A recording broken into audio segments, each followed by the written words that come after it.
E5 TV news కు స్వాగతం. ముందుగా హెడ్లైన్స్. నేను కూడా శీష్ మహల్ కట్టగలను, క్రేజీపై మోదీ చురుకలు. పీఎం మోదీ.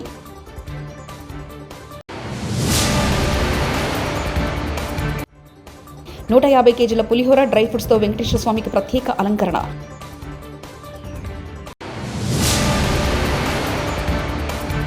రైతు భరోసా పంట సాగు చేసిన భూమికే ఇస్తామని లంగా మాటలు మాట్లాడుతున్నారు కేటీఆర్.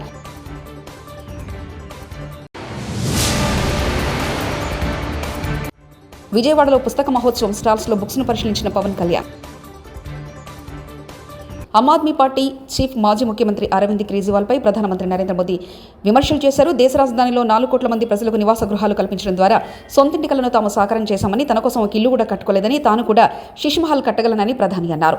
ముఖ్యమంత్రిగా పనిచేసిన సమయంలో కేజ్రీవాల్ నివసించిన విలాసవంతమైన భవనం శీష్ మహల్ కొద్ది కాలంగా వార్తల్లో ప్రముఖంగా ఉంది.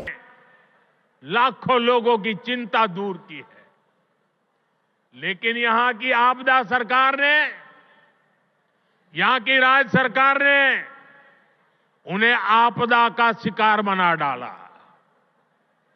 केंद्र की भाजपा सरकार लोगों की मदद के लिए स्पेशल सिंगल विंडो कैंप चला रही है, लेकिन आपदा सरकार ధనుర్మాస సందర్భంగా కాకినాడ జిల్లా తోని మండలం ఎస్సనవరం గ్రామంలోని ప్రసన్న వెంకటేశ్వర స్వామి ఆలయంలో స్వామివారికి పులిహోర డ్రై ఫ్రూట్స్ తో ప్రత్యేకంగా అలంకరించారు. సుమారు 150 కేజీల పులిహోరతో స్వామివారికి తిరువొప్పాడ సేవను శాస్త్రోక్తంగా నిర్వహించారు. అధిక సంఖ్యలో భక్తులు హాజరై స్వామివారిని దర్శించుకున్నారు.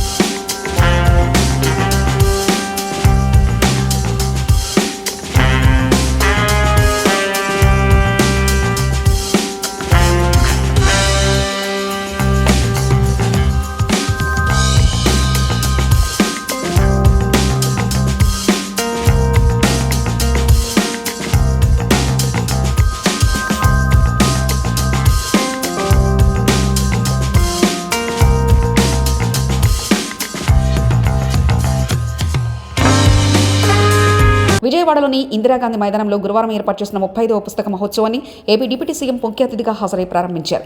స్టాల్స్ లో పుస్తకాలను పరిశీలించారు. డబ్బులు 1 కోటి రూపాయలు ఇచ్చేయడానికి ఆలోచించను, కానీ ఒక పుస్తకం ఇవ్వాలంటే చాలా ఆలోచిస్తాను. అంటే పుస్తకాన్ని ఇవ్వాలి అంటే నిజంగా నా సంపదని ఇచ్చేసి, అంటే నా కర్ణుడి కవచకుండలాలు ఎలా కోసేస్తే బాధపడుతుందో నాకు తెలియదు, కానీ నా పుస్తకం ఇవ్వాలంటే మటుకు చాలా కింద మీద పడిపోతాను. ఇవాళ అందుకని ఏంటంటే కొంతమంది అడిగినప్పుడు, ఈవెన్ నా పిల్లలు అడిగినప్పుడు కూడా వాళ్ళకి కావాలని ఇంకో కాపీ కొనిచ్చిస్తాను తప్ప నా పుస్తకాలు ఇవ్వడానికి ఇబ్బంది పడతాను. అంత మమకారం నా పుస్తకాలు. ఎందుకు ఇంత మమకారం అంటే, నా జీవితంలో ఎప్పుడు కూడా పుస్తకాలు అనేది, పుస్తక పఠనం లేకపోతే నేను ఏమైపోయేవాడిని అని చూస్తాను. నేను ఇంటర్వ్యూని కూడా ఎందుకు మధ్యలో ఆపేశానంటే, చదువుకోలేక కాదు, మార్క్స్ తెచ్చుకోలేక కాదు, బాగా చదివేవాడిని. కానీ ఎందుకంటే నేను కోరుకుంటున్న చదువు పుస్తకాల్లో లేదు, క్లాస్ రూమ్లో లేదు. అందుకు నేను ట్యాగూర్ గారి ప్రేరణతో, అంటే రవీంద్రనాథ్ ట్యాగూర్ స్కూల్కి వెళ్ళకుండా ఇంట్లోనే కూర్చొని నేర్చుకున్నారంటే, అది నేను కూడా ప్రేరణ తీసుకొని ఆయనలాగే చెట్లు చేమలు మొక్కలు చూస్తాం. మా దగ్గరికి అంత లగ్జరీ లేదు, పెద్ద ఉద్యానవనాలు లేవు. మాకున్న 2 రోజా మొక్కలతో కుండీల్లో చూస్తాం. పుస్తకాలు పెట్టుకొని, క్లాస్ పుస్తకాలు పెట్టుకుని రోజా పువ్వులను చూస్తాం ఉండిపోయాం. ఎట్లా ఎగ్జామ్స్ ఫెయిల్ అవుతాం కదా, ఖచ్చితంగా చూస్తాం. విజయవాడ పడమటలో గణపతి సచ్చిదానంద స్వామి ఆశ్రమంలో ముఖ్యమంత్రి నారా చంద్రబాబు నాయుడు, గణపతి సచ్చిదానంద స్వామి ఆశ్రమంలో ముఖ్యమంత్రి నారా చంద్రబాబు నాయుడు ప్రసంగించారు. గౌరవనీయులు పూజ్యులు శ్రీ దత్త విజయానంద స్వామీజీ, ఈ సమావేశానికి విచ్చేసిన భక్తులందరికీ పేరు పేరున మనస్ఫూర్తిగా నమస్కారాలు, అభినందనలు. ఈరోజు స్వామీజీని ఇక్కడ నేను దర్శనం చేసుకోవడం నా అదృష్టంగా నేను భావిస్తున్నా. ఆయన ఆశీస్సులు తీసుకున్నా. ఆయన ఎప్పుడు కూడా ఒక మంచి మనసుతో ఆశీర్వదిస్తారు. సమాజం కోసమే ఆయన పనిచేస్తున్నారు. ఈరోజు ఆయన చెప్పిన మాటలు కూడా మీరు వింటే, ఆయన నేను కష్టాల్లో ఉన్నప్పుడు ఆయన పూజ చేసి నాకు దాన్ని ఆ ఫలితాన్ని ఇప్పుడు నా చేతికిచ్చారు.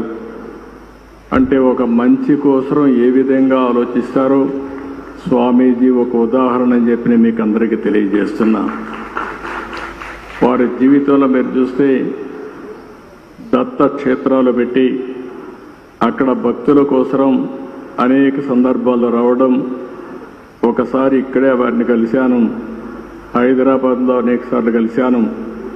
వారిని ఎప్పుడు కలిసినా ఎంత సమయం ఉన్నా అక్కడే ఉండాలి అనే మనశ్శాంతి ఆయన దగ్గర దొరుకుతుంది. అది ఒక అదృష్టం అని చెప్పి కూడా నేను మీకు తెలియజేస్తున్నా. చాలా తక్కువ సమయంలో ఒక మెసేజ్ ఇచ్చారు. నా సంకల్పం స్వర్ణ ఆంధ్రప్రదేశ్ చేయాలని. ఒకప్పుడు విజన్ 2020 తయారు చేస్తే చాలామంది సమైక్య ఆంధ్రప్రదేశ్లో తప్పుపట్టారు. కానీ ఆ విజన్ ఈరోజు యథార్థ రూపాన్ని చూపించే పరిస్థితి వచ్చింది. ఈరోజు ఏదైతే విజన్ 2047 స్వర్ణాంధ్ర దిశగా ఆలోచిస్తున్నాం, నేను స్వామీజీకి ఒకటే హామీ ఇస్తున్నా. ఏదైతే సంపద రావాలి, అదేవిధంగా మీ అందరికీ ఆనందంగా ఉండాలి. సంపద ఇవ్వడంలో మేము ముందుకెళ్తాం, కానీ ఆనందంగా మీరు ఒక పద్ధతి ప్రకారం. రైతు భరోసా పంట సాగు చేసిన భూమికే ఇస్తామని లంగమాటలు మాట్లాడుతున్నారు. పత్తి పంట, కంది పంట, మిర్చి పంట, చెరుకు పంటలు పండించే రైతులు సంవత్సరానికి ఒకటే పంట పండిస్తారు. పోడు రైతులు సంవత్సరానికి ఒకటే పంట పండిస్తారు. పామాయిల్, మామిడి, బత్తాయి, నిమ్మ తోటలన్నీ ఒకటే పంట కిందికి లెక్క కడుతున్నారు. వానాకాలం పంట 1.5 ఎకరాల్లో పెడితే యాసంగిలో దాంట్లో సగం ఎకరాల్లో పంట సాగు అవుద్ది. రైతు భరోసా పంట సాగు చేసిన భూమికే ఇస్తామని సగం మంది రైతులకు ఇవ్వకుండా ముంచుతామని చూస్తున్నారు. కేటీఆర్ వ్యాఖ్యానించారు. అదేవిధంగా ఇంకొక మాట చెప్పుడు మర్చిపోయినా, ఇప్పుడు పామాయిల్ తోటలు ఉన్నాయి రాష్ట్రంలో. మనమే బాగా ప్రోత్సహించినాం పామాయిల్. మరి వాళ్ళని కూడా ఈ లెక్కలనే తీసుకున్నారు. అట్లే మామిడి తోటలు, ఇప్పుడు మా నల్గొండ జిల్లాలో బత్తాయి తోటలు ఉంటాయి. ఆ రైతులందరిని ఒకటే ఘటన కడుతున్నారు వీళ్ళు. నిమ్మ, బత్తాయి, మామిడి, దానిమ్మ ఒకటి కాదు, హార్టికల్చర్ పంటలన్నింటినీ కూడా వీళ్ళు లెక్కేంది. దానికి 2 ఎట్లు ఇస్తారు మీరు? ఒకటే పంటకి ఇవ్వాలి కదా. పత్తి రైతుకు ఒకటేసారి ఇవ్వాలి కదా, సాగు ఒకటేసారి చేసిండు కదా. కంది రైతు ఒకటేసారి చేసిండు కదా. మిర్చి రైతు ఒకటే పంట పండించిండు కదా సంవత్సరంలో. 4వది చెరుకు రైతు ఒకటే పంట పండించిండు కదా. పోడు రైతులు ఒకటే పంట పండించారు కదా. యాసంగిలో 50-20 లక్షల ఎకరాలు తగ్గింది కదా. అదంతా కూడా ఇళ్ళకు నొక్కుతున్నారు వీళ్ళు. అంటే ఎంత లంగలో దీన్ని బట్టి మీరు అర్థం చేసుకోవచ్చు. వీళ్ళు వాళ్ళ యొక్క నిజాయితీ, వాళ్ళ యొక్క బుద్ధి ఎంత వక్రంగా ఉన్నదో దీన్ని బట్టి మనం అర్థం చేసుకోవచ్చు. స్కూళ్ళల్లో ప్రమాణపత్రం ఇవ్వాలి, ఇస్తేనే మేము మీకు పైసలు ఇస్తాం. మేము అందుకే అంటున్నాం. ఆనాడు కేసీఆర్ గారేమో రైతును శాసించే స్థాయికి తీసుకొచ్చిండు. రైతు శాసించాలే, ప్రభుత్వ అధికారులను కానీ, వ్యవసాయ శాఖను కానీ, రెవెన్యూ శాఖను కానీ రైతు శాసించేటట్టు ఉండాలని కేసీఆర్ గారు కలలు కన్నారు. వీళ్ళేమో రైతు యాచించాలే, రైతు అడుక్కోవాలి, రైతును బిచ్చగాని చేయాలి, రైతు అధికారుల ముందు సాగిలపడాలి అన్నట్టుగా వీళ్ళ వ్యవహారం ఉన్నది. ఎంత కారణం అంటే ఎలక్షన్లకు ముందు ధర పడిపోయిందని టమాటా పంటకు నిప్పిపెట్టిన రైతులు. మెదక్, శివంపేట మండలం నవాపేటలో టమాటా పంటకు దగ్ధం చేసిన రైతులు టమాటా సాగులో నష్టాలు రావడంతో పొలంలోనే పంటకు నిప్పంటించారు రైతులు.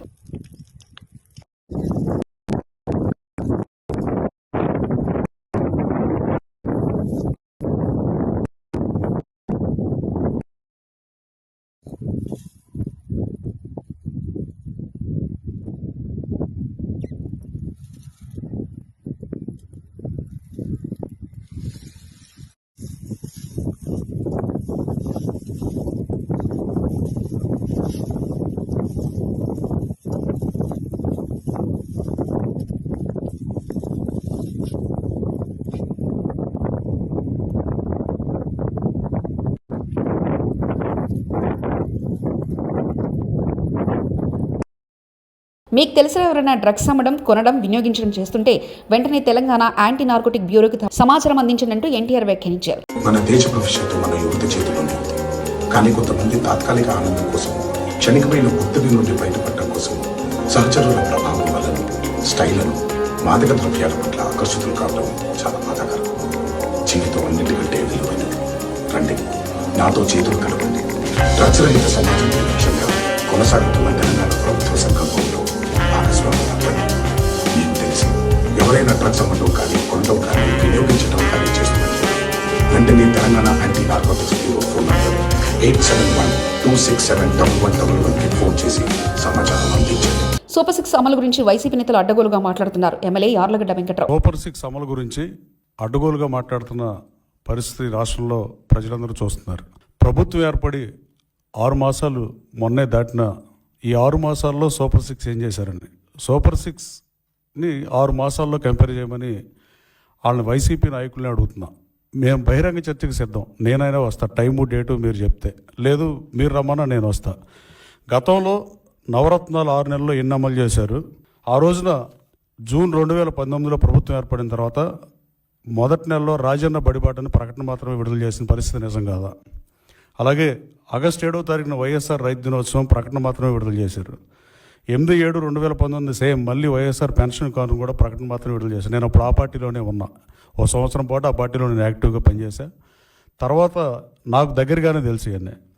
అలాగే 5వ నెలలో గడప వద్దకే పాలనని ప్రకటన మాత్రమే విడుదల చేసిన పరిస్థితి. వైఎస్ఆర్ కంటి వెలుగు పథకం ప్రారంభం మాత్రమే చేశారు. అలాగే దిశ పోలీస్ స్టేషన్ ఇట్లా చెప్తా ఉంటే కొన్ని చాలా ఉంటాయి. ఇది రాజకీయ విమర్శ కాదని దీని వాస్తవాలు మాట్లాడాలి. రాజకీయ నాయకులు my word against your word లాగా మాట్లాడుకోవడం వల్ల ఈ రాష్ట్ర ప్రజలకు ఒరిగేందేమీ లేదు. నిజాలు మాట్లాడటం వల్ల నిజాలు నిగ్గు తేల్చేలా ఉండి చర్చ చేస్తే పరిష్కారాలు లభిస్తాయి. దేనికైనా ప్రజాస్వామ్యంలో ఏ సమస్యనైనా చర్చల ద్వారానే పరిష్కారం అవుతాయి. అలాగే తర్వాత వైఎస్ఆర్ నవోదయం అని అక్టోబర్లో 17వ తారీఖున పథకం ప్రారంభం మాత్రమే అయింది, కానీ నిజంగా జరగని పరిస్థితి. అలాగే 6వ నెలలో వైఎస్ఆర్ ఆరోగ్యశ్రీ ప్రకటిస్తే 6 నెలల తర్వాత ప్రారంభించిన పరిస్థితి. కేవలం అగ్రిగోల్డ్ బాధితులు కూడా టీడీపీ హయాంలో జరిగిందని మీరు విమర్శలు చేసి 8/11/2019 అది కూడా మాట్లాడిన పరిస్థితి. కానీ మీరు చేసింది ఏంటంటే గత ప్రభుత్వం వైఎస్ఆర్ కాంగ్రెస్ పార్టీ అధికారంలో ఉన్నప్పుడు 250 రూపాయలు పెన్షన్ని ఫస్ట్ 6 మంత్స్లో పెంచారు. ఆటో డ్రైవర్లకి 10,000 రూపాయలు ఇచ్చిన మాట వాస్తవం. కానీ మా ప్రభుత్వం అధికారంలోకి వచ్చినాక ఎన్డీఏ కూటమి అధికారంలోకి వచ్చిన తర్వాత పతనం అంచుకి ప్రభుత్వాన్ని ఆర్థిక వ్యవస్థని దిగజార్చిన పరిస్థితి నిజం కదా? 1950 తర్వాత నిన్న ఎప్పుడు అంటున్నారు మేము చేసిన అభివృద్ధి అంతా ఈ పార్టీ పాడు చేస్తుందని. మీరు చేసిన చింతామోహన్ కేంద్ర మాజీ మంత్రి, కాంగ్రెస్ పార్టీ సీనియర్ నాయకులు వాయిస్ కాన్ఫరెన్స్ ఎస్సీల వర్గీకరణ తీవ్రంగా ఖండిస్తున్నాం. ఏపీ ప్రభుత్వం తొందరపాటు చర్యలు తీవ్రంగా వ్యతిరేకిస్తున్నాం. పక్కనే ఉన్న ఏపీ కంటే పెద్ద రాష్ట్రమైన తమిళనాడులో ముఖ్యమంత్రి స్టాలిన్, కేరళలోని లెఫ్ట్ పార్టీల ప్రభుత్వం, ముఖ్యమంత్రి విజయన్లకు లేని ఆలోచన ఏపీలో ఎందుకు వచ్చింది? తమిళనాడు, కేరళ రాష్ట్రాల మధ్య ముఖ్యమంత్రులు సుప్రీంకోర్టును జడ్జిమెంట్ కాపీలను బుట్టలో పడేశారంటూ వ్యాఖ్యానించారు. ఆంధ్రప్రదేశ్ ప్రభుత్వం చేస్తున్నటువంటి చర్యలను నేను ఖండిస్తున్నా. తొందరపాటు చర్య ఇది, తొందరపాటు చర్య. పక్కనే స్టాలిన్ చేయటం లేదు ఎందుకు? ఇక్కడ తమిళనాడు పెద్ద రాష్ట్రం, మరి తమిళనాడులో లేనటువంటి ఆలోచన ఇక్కడ ఎందుకు వచ్చింది అని నేను అడుగుతున్నా సున్నితంగా, సూటిగా. కేరళలో కూడా వాళ్ళకు కూడా జడ్జిమెంట్ కాపీ వచ్చింది. ఆ జడ్జిమెంట్ కాపీ పైన లెఫ్ట్ పార్టీస్ విజయన్ను స్పందించలేదు, తీసి పుట్టలో పారేశాడు. మరి ఇక్కడెందుకు చంద్రబాబు నాయుడు దీనిపైన కమిషన్ వేయడం, ఏకసభ్య కమిషన్? ఇది తప్పు. హిందూ ఆలయాలకు స్వయం ప్రతిపత్తి ఇవ్వాలనే డిమాండ్తో దేశవ్యాప్తంగా హైందవ శంఖారావం సభలు నిర్వహిస్తున్నట్లు విహెచ్పి గోకరాజు గంగరాజు వెల్లడించారు. శుక్రవారం మీడియాతో మాట్లాడుతూ విజయవాడకు సమీపంలో కేసరపల్లిలో హైందవ శంఖారావం నినాదంతో భారీ బహిరంగ సభ నిర్వహిస్తున్నామని, 30 ఎకరాలలో ఈ సభ పార్కింగ్ ఏర్పాటు చేశామని తెలిపారు. బస్సులు, రైళ్లలో లక్షల మంది ఈ సభకు తరలివస్తున్నారని, ఆంధ్రప్రదేశ్ నుంచి శంఖారావాన్ని పూరించి సభలకు అంకురార్పణ చేస్తున్నామన్నారు. జనవరి 5న మధ్యాహ్నం ఈ సభ ప్రారంభమై సాయంత్రం వరకు జరుగుతుందన్నారు. నేను కూడా శీష్ మహల్ కట్టగలను, క్రేజీపై మోదీ చురుకలు. పీఎం మోదీ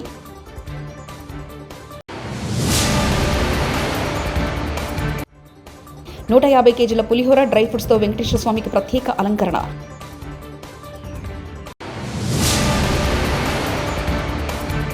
రైతు భరోసా పంట సాగు చేసిన భూమికే ఇస్తామని లంగా మాటలు మాట్లాడుతున్నారు కేటీఆర్.